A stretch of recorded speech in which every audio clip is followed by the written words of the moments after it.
I find myself all the time trying to perfect things.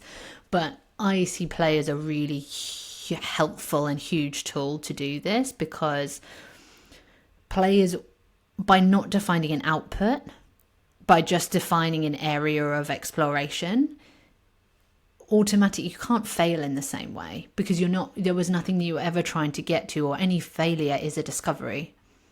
It becomes this has made that result.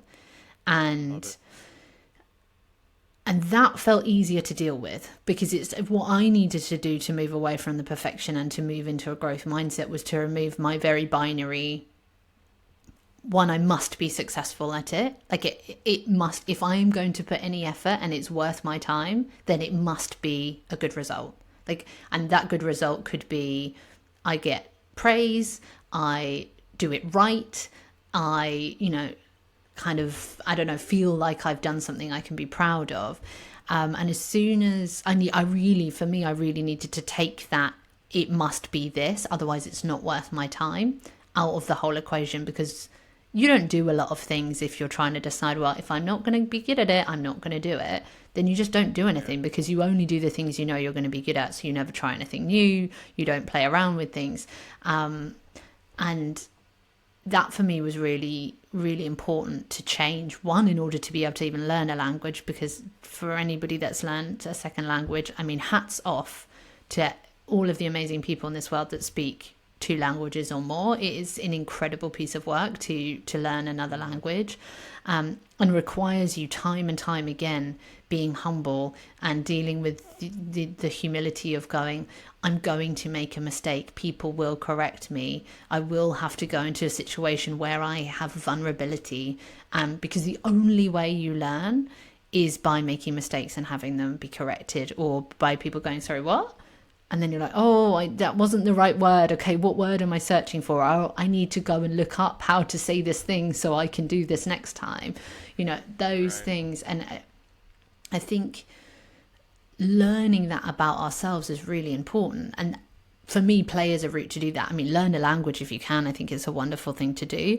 But by putting ourselves in playful situations where we allow ourselves to not have a fixed outcome, to try something new, to do things for the joy of doing them and not for the outcome, we start to break down this perfectionism piece.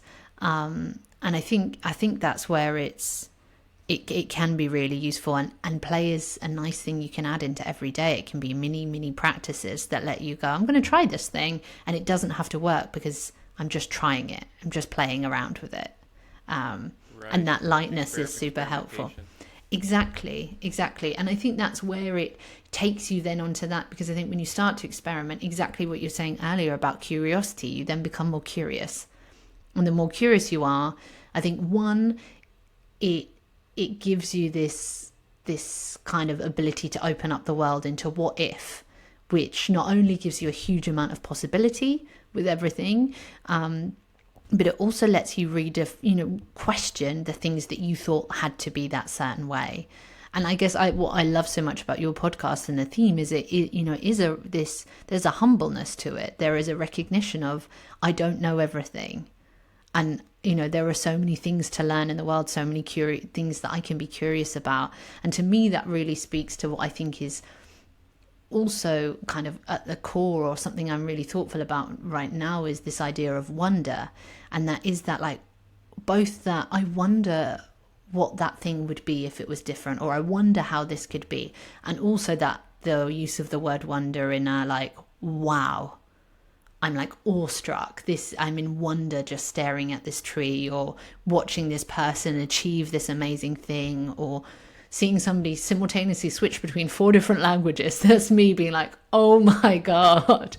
I'm like in wonder about these things. And to kind of bring it full circle to what we were talking about before, that for me is what connects us. When we're in a space of wonder, we're going, I'm seeing that thing enough to belong with it, to be part of it, for that to be part of my experience and my world, and therefore I'm connected to it and I belong in it. And I don't know, I think it just gives us this broader perspective of not just ourselves in the world, but the world in relation to ourselves, and how we're part of that whole.